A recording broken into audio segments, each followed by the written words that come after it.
بسم اللہ الرحمن الرحیم۔ جب حضرت علی پر زہریلی تلوار سے حملہ ہوا، دوستو تمام صحابہ اکرام میں سب سے مظلوم ہستی حضرت علی بن ابی طالب ہیں کہ جنہیں خود بھی شہید کیا گیا اور پھر ان کے بعد ان کی اولادوں میں سے ایک ایک بچے کو ذبح کیا گیا۔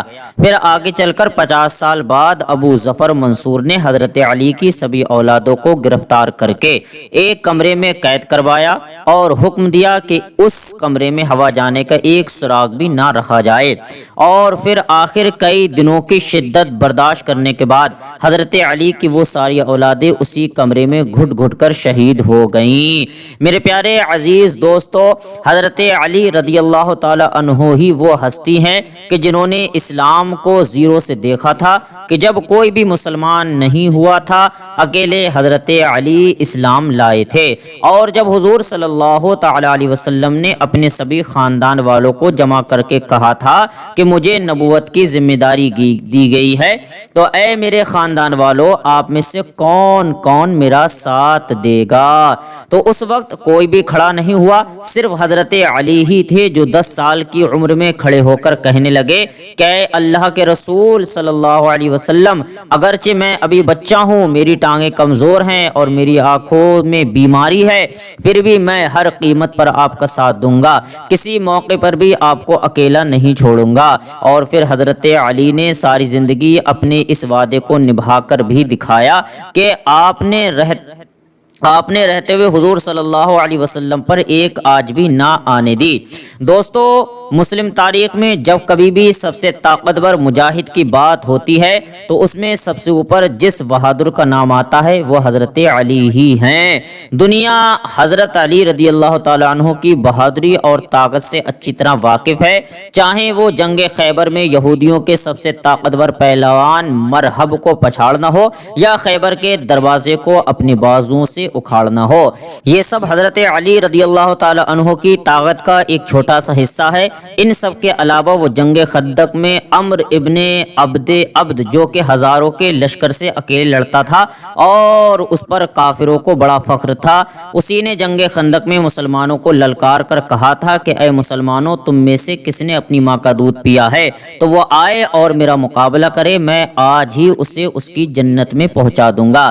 عمرو بن عبد بد اتنا طاقتور تھا کہ بڑے بڑے صحابہ اکرام بھی اس کی اس للکار پر نہ اٹھے، کسی میں ہمت نہیں تھی کہ وہ آگے بڑھ کر عمرو بن عبد بد کا مقابلہ کر سکے، لیکن حضرت علی رضی اللہ تعالی عنہ کھڑے ہو گئے اور کہنے لگے کہ اللہ کے رسول مجھے جانے دیں، پھر آپ نے دیکھا کہ میں اس کا کیا حشر کرتا ہوں۔ میدان میں پہنچتے ہی حضرت علی نے اس ظالم پر ایسا بار کیا کہ اس کے جسم کے 2 ٹکڑے ہو کر گرے اور کافروں کا گھمنڈ مٹی میں مل کر رہ گیا۔ حضرت علی رضی اللہ تعالیٰ عنہ نے اپنی زندگی میں بہت سی جنگیں لڑی کہ جن میں سے جنگ بدر، جنگ خندق، جنگ خیبر سب سے اہم جنگیں ہیں کہ جو حضور صلی اللہ علیہ وسلم کی موجودگی میں حضرت علی نے لڑی تھیں۔ ان جنگوں میں حضرت علی نے دشمنوں کے لشکر میں تباہی مچا رکھی تھی اور آخر میں حضرت علی ہی کے کچھ کارناموں کی وجہ سے مسلمانوں کی جیت ہوئی۔ حضرت علی کے متعلق کہا جاتا ہے کہ ان کو فرق نہیں پڑتا تھا کہ ان کے سامنے کتنا بڑا لشکر ہے، وہ تو ان لشکروں پر شیر کی طرح حملہ کرتے، اور اس لیے اللہ کے رسول صلی اللہ علیہ وسلم نے انہیں شیر خدا کا لقب دیا تھا۔ حضرت علی رضی اللہ تعالی عنہ وہ ہستی ہیں کہ جنہوں نے حضور صلی اللہ علیہ وسلم کے بعد سنی مسلمانوں نے اپنا چوتھا خلیفہ اور شیعہ مسلمانوں نے اپنا پہلا امام تسلیم کیا۔ حضرت علی رضی اللہ تعالی عنہ اسلام کے وہ لیڈر تھے کہ جن کے بیٹے حضرت حسین نے کربلا کے میدان میں بھوکا پیاسا رہ کر لوگوں کو بتایا کہ اصل میں جہاد کس طرح کیا جاتا ہے۔ حضرت علی وہ شخصیت ہیں کہ جن کی شادی حضور صلی اللہ علیہ وسلم کی سب سے چہیتی بیٹی حضرت فاطمہ کے ساتھ ہوئی۔ دوستو، حضرت علی رضی اللہ تعالی عنہ ہی تاریخ کی وہ شخصیت ہیں کہ جن کے پیدائش کعبہ شریف کے اندر ہوئی۔ حضرت علی کو حضور نے دنیا و آخرت میں اپنے بھائی ہونے کا خطاب دیا، اور غدیر خم میں حضرت علی کا ہاتھ اٹھا کر حضور صلی اللہ علیہ وسلم نے یہ اعلان فرمایا کہ جس کا میں مولا ہوں اس کا علی بھی مولا ہے۔ اے اللہ، جو علی سے محبت کرے تو بھی اس سے محبت فرما، اور جو علی سے نفرت کرے تو بھی اس سے نفرت کر۔ دوستو، حضرت علی رضی اللہ تعالی عنہ عنہ میدان جنگ میں جس قدر بہادر و طاقتور تھے، اصل زندگی میں اتنے ہی نرم اور انصاف پسند انسان تھے۔ لیکن اب سوال یہ ہے کہ آخر اسلام کے اس عظیم سپاہی کو کیسے شہید کر دیا گیا؟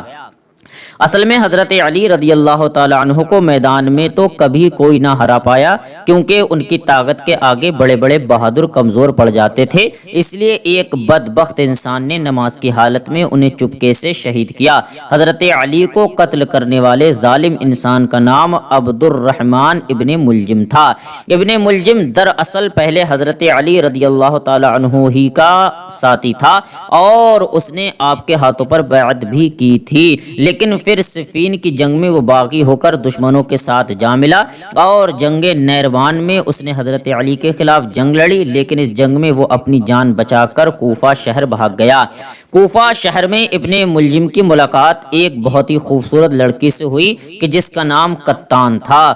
اسے دیکھتے ہی ابن ملجم اس کا عاشق بن گیا اور جا کر اس سے کہنے لگا کہ اے لڑکی، میں تم سے شادی کرنا چاہتا ہوں۔ وہ لڑکی حضرت علی رضی اللہ تعالی عنہ سے بہت زیادہ نفرت کرتی تھی، کیونکہ اس کے باپ نے حضرت علی کو کافر کہہ کے جنگ نیروان میں ان کے خلاف تلوار اٹھائی تھی کہ جس کی سزا میں حضرت علی نے خود ہی اسے قتل کر دیا۔ اس لیے اس کی بیٹی کتان حضرت علی سے اتنی نفرت کرتی تھی کہ ہر وقت ان کے خون کی پیاسی رہتی۔ جب ابن ملجم اس کتان نامی لڑکی کا عاشق بن گیا تو اس لڑکی نے ابن ملجم سے کہا کہ اگر تم علی بن ابی طالب کو قتل کر دو گے تو میں تم سے شادی کر لوں گی۔ لڑکی کی محبت میں آ کر ابن ملجم حضرت علی کو شہید کرنے کے لیے تیار ہو گیا۔ یہ سن 40 ہجری کا سال تھا اور رمضان کا مبارک مہینہ چل رہا تھا۔ اس وقت تک حضرت علی رضی اللہ تعالی عنہ کی عمر 63 سال ہو چکی تھی۔ رمضان میں حضرت علی اپنے بچوں ہی کے گھروں پر افطار کیا کرتے تھے۔ سارا دن روزہ رکھنے کے بعد حضرت علی افطار کے وقت بہت کم ہی کھانا کھاتے۔ ایک دن آپ کے لڑکوں میں سے کسی نے پوچھا کہ آخر آپ اتنا کم کھانا کیوں کھاتے ہیں؟ تو حضرت علی نے جواب دیا کہ اب میرا جانے کا وقت آ گیا ہے، میں نہیں چاہتا کہ میری موت ایسی حالت میں ہو کہ میرا پیٹ بھرا ہو۔ 19 رمضان کی رات حضرت علی رضی اللہ تعالی عنہ اپنی بیٹی ام کلثوم کے گھر پر مہمان تھے۔ بیٹی نے افطاری میں جو کی روٹیاں، دودھ اور نمک پیش کیا تو حضرت علی نے فرمایا کہ دودھ کا پیالہ اٹھا لو اور پھر نمک و روٹی سے افطار کیا۔ افطاری کے بعد نماز میں مشغول ہو گئے۔ حضرت علی رضی اللہ تعالی عنہ ساری رات دعا میں رہتے۔ اس رات تھوڑی دیر بعد حضرت علی اپنے حجرے سے باہر تشریف لے جاتے اور آسمان کی طرف دیکھتے ہوئے کہتے کہ خدا کی قسم یہ وہی رات ہے کہ جس کے بارے میں حضور صلی اللہ علیہ وسلم نے مجھ سے فرمایا تھا کہ اس رات کی صبح تمہیں شہید کر دیا جائے گا۔ جب فجر کا وقت ہوا تو حضرت علی رضی اللہ تعالی عنہ نماز پڑھنے کے ارادے سے گھر سے باہر نکلے تو اچانک آپ کے سامنے بہت سی بطخیں اور مرغے آ کر چلانے لگے۔ وہ ایک طرح سے حضرت علی کو مسجد کی طرف جانے سے روک رہے تھے، لیکن حضرت علی نے کمر باندھی اور مسجد کی طرف روانہ ہو گئے۔ حضرت علی سمجھ گئے تھے کہ آخر وہ مرغے اور بطخیں کیوں ان کے راستے میں آ کر انہیں مسجد جانے سے روک رہی تھیں۔ ان دنوں حضرت علی رضی اللہ تعالی عنہ کوفہ شہر میں تھے۔ مسجد میں پہنچتے ہی حضرت علی نے سبھی لوگوں کو جگایا۔ ابن ملجم بھی مسجد میں سویا ہوا تھا۔ حضرت علی نے جا کر اسے بھی جگایا۔ اس نے اپنے پاس ایک تلوار چھپا رکھی تھی کہ جس کو اس نے پورے 1 مہینے تک زہر میں بھگو کر رکھا تھا اور اس تلوار پر ایسا زہر لگایا تھا کہ جس کے اثر سے موت بہت جلد واقع ہو جائے۔ جب حضرت علی رضی اللہ تعالی عنہ نماز فجر پڑھانے کے لیے امامت کے مصلی پر کھڑے ہوئے اور پہلی رکعت کے سجدے میں سر اٹھایا تو ابن ملجم نے موقع دیکھ کر حضرت علی رضی اللہ تعالی عنہ پر وار کر دیا۔ وہ زہریلی تلوار کی چوٹ حضرت علی کے ماتھے پر جا کر لگی اور خون بہتے ہوئے حضرت علی کی داڑھی میں آ گیا کہ جس سے دیکھ کر حضرت علی نے کہا کہ رب کعبہ کی قسم میں کامیاب ہو گیا، کیونکہ حضور صلی اللہ علیہ وسلم کی زندگی میں ایک بار جب حضرت علی رضی اللہ تعالیٰ عنہ بہت بیمار پڑ گئے تو آ کر حضور صلی اللہ علیہ وسلم سے کہنے لگے کہ اے اللہ کے رسول، اب مجھے لگتا ہے کہ میری وفات کا وقت قریب آ چکا ہے۔ تو حضور صلی اللہ علیہ وسلم نے فرمایا کہ نہیں اے علی، تیری وفات اس وقت ہوگی جب تیرے سر کا خون تیری داڑھی کو تار کر دے گا۔ اس لیے حضرت علی رضی اللہ تعالی عنہ نے جب ابن ملجم کے سر پر علم ملجم کے سر پر بار سے اپنی داڑھی کو خون سے تر دیکھا تو کہنے لگے کہ اب میں کامیاب ہو گیا۔ حضرت علی رضی اللہ تعالی عنہ پر بار کرنے کے بعد ابن ملجم نے مسجد سے بھاگنا چاہا، لیکن صحابہ اکرام نے اسے پکڑ لیا۔ حضرت علی بے ہوش ہو چکے تھے۔ جب ہوش آیا تو دیکھا کہ لوگوں نے ابن ملجم کو جنجیروں سے جکڑ رکھا ہے، تلوار اس کی گردن پر رکھی تھی۔ سب انتظار میں تھے کہ حضرت علی اشارہ کریں اور ابن ملجم کی گردن اڑا دی جائے، لیکن حضرت علی نے ہوش میں آتے ہی حکم دیا کہ تلوار ابن ملجم کی گردن سے ہٹائی جائے، اور پھر اس ظالم انسان سے کہا کیا میں نے تیرے ساتھ کوئی برا سلوک کیا تھا یا میں کوئی انصاف نہ کرنے والا خلیفہ تھا؟ آخر تو نے اتنا بڑا گناہ کیوں کیا؟ تو ابن ملجم کے پاس کوئی بھی جواب نہیں تھا۔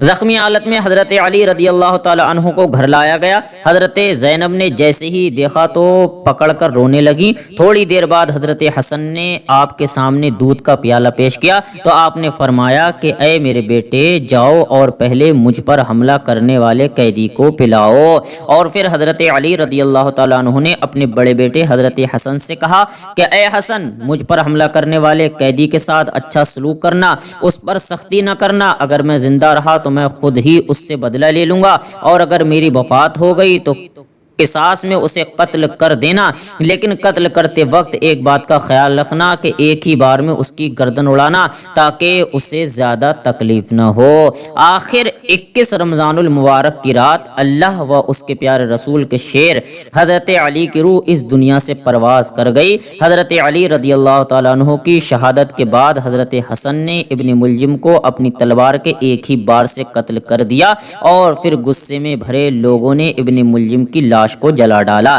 دوستو، حضرت علی رضی اللہ تعالی عنہ تو وہ ہستی ہیں کہ جن کی فضیلتیں حدیث کی کتابوں میں سب سے زیادہ ملتی ہیں، اور حضور صلی اللہ علیہ وسلم بھی انہی سے سب سے زیادہ محبت کرتے تھے، یہاں تک کہ ایک بار حضور صلی اللہ علیہ وسلم نے حضرت علی رضی اللہ تعالی عنہ کا ہاتھ پکڑ کر اپنے سینے پر رکھا اور کہا کہ اے علی، کیا تو اس بات سے راضی نہیں کہ جنت میں تیرا گھر میرے گھر کے سامنے ہوگا؟ تو حضرت علی کی آنکھوں میں آنسو بھر آئے اور آنسوؤں کے ساتھ مسکراتے ہوئے حضور صلی اللہ علیہ وسلم کو جواب دیا کہ اللہ کے رسول، میں راضی ہوں، میں راضی ہوں، میں راضی ہوں۔ میرے پیارے عزیز دوستو، یہ بہت ہی محنت اور مشقت کے ساتھ ویڈیو ہم نے آپ کے سامنے پیش کی ہے۔ آپ محبت کے ساتھ اس کو لائک کر دینا۔ ملتے ہیں کسی اگلی ویڈیو میں۔ لا الہ الا اللہ محمد رسول اللہ۔ السلام علیکم۔